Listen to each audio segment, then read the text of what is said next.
So I've been staring at the camera, thinking what I was going to say for quite some time now. I don't really. Well, I did have an idea, and I'm not sure whether I'm going to stick to it or not. I was going to talk about the current situation in America with people kneeling and during the national anthem, and I'm quite. That's such a sensitive, hot topic for so many people there. I wonder whether or not I'm going to do that justice at all, because ultimately I'm going to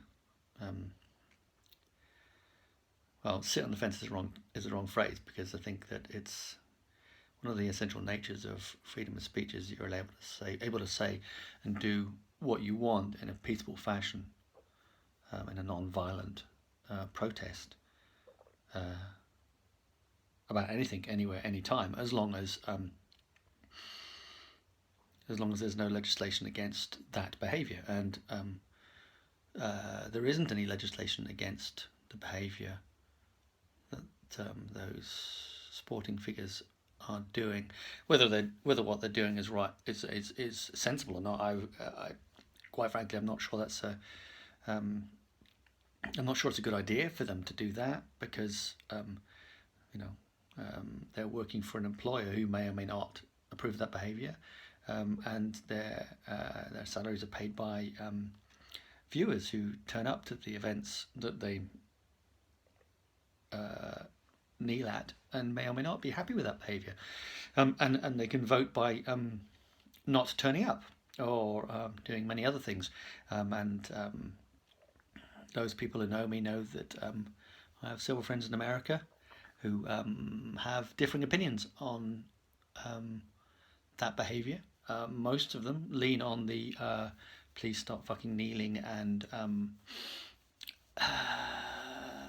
disrespecting the flag. And it's interesting because I came across that behaviour myself when I was in America, and I remember being excitedly told that I didn't have to stand or put my hand on my heart during the national anthem or the raising the flag, and my response to them was borderline offensive, because I said some rather rude and choice words about why I would be standing and put my hand on my heart to their flag when it's not my flag and not my country. Well, anyone who knows me knows that's not a language I used, and I'm trying to keep it a little more user friendly for these videos. I'm trying to keep the language to a I think I've only sworn once so far, so that's pretty good for me, because I think the representation and feeling and connection to the flag or any flag across the world is different, and the United States of America is one of the countries which has a fervent and quite militant connection between their country and their flag, and what it represents to them, and for them, I think it's difficult for them to appreciate the rest of the world.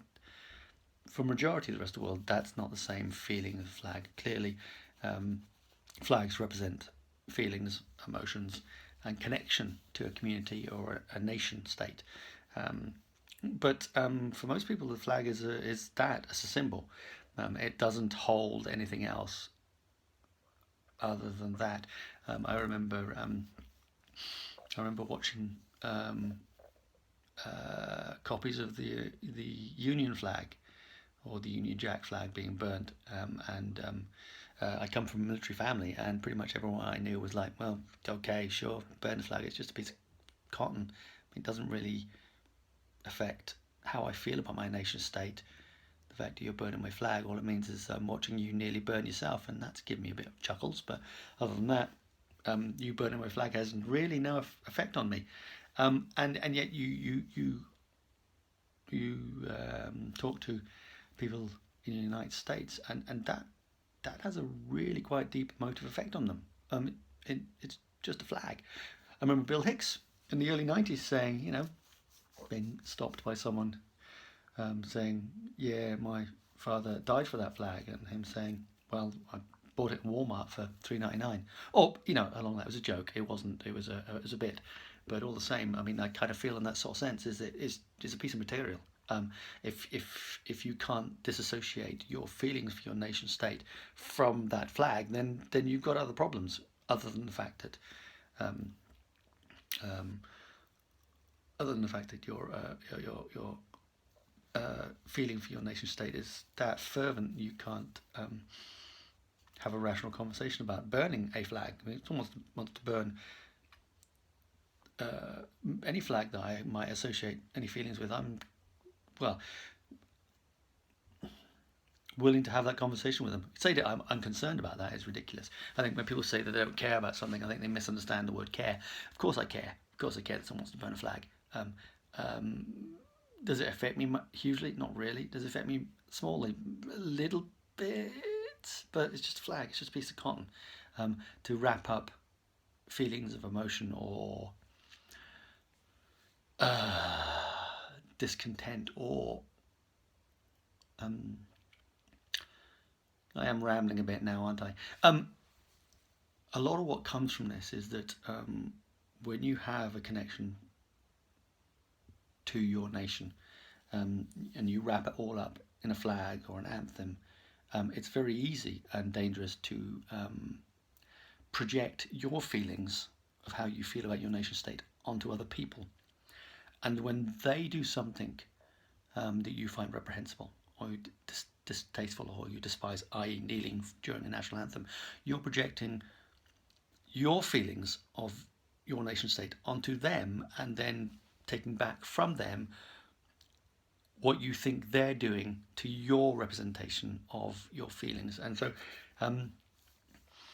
a very important question is, well, how do they feel about the nation state? How do they feel about the flag? And what does their kneeling or not kneeling mean to them? Not what it means to you. If all you're doing is internalizing your representation of your feelings to your nation state and how they're disrespecting it with relation to your feelings of that, that's all about you. It's got nothing to do with them. You're not engaging with their motives. All you're doing is engaging with your perception of their motive, which is all you. And you're making yourself angry because of what you think they're doing to you. You gotta let that shit go. And just ask them or find out what they're doing and engage politically with them or engage non-politically with them to find out whether or not what they're doing is truly as abhorrent as what you think it is. But here's the thing. At the end of the day, if you're in a at the end of the day, if you're a sportsman or anyone, you're a worker and you work for an employer, and you're an employee for an employer, and you're making a political statement at work, and there's no recriminations for that, then fine, sure, go ahead, do that. There's no legislation against that in most countries. Most Western democratized countries. But, well, do you have to? Because sports, one of the things that is the separation is the divorce from political engagement. Most people politically engage at work. Most people politically engage on the subway. Most people politically engage when they read a newspaper or watch the news or they drive. And for most people, the one thing that allows them to not do that are the sports they watch, because they can just tune out, put on their coloured jersey, tribalize themselves, and get themselves in a state where they can just let go of all that mundane, day-to-day political entanglement, which is what we have every single moment, every single day. And they're not doing that. So while I completely agree with everyone's ability in a free society, and free speech society, politically engage wherever they can that's not legally omitted from, and even in a position where they're at a workplace which may or may not allow them to do it, they can still do it and put themselves in a position to be fired or let go of. Um, everyone needs an escape from the drudgery of life, and for a lot of people that's sport. And so maybe you should just let the sport go. You know, I don't know where I was going with this. I just kind of started and went on with it. I'm going to stop now and get back to my rum. Bye.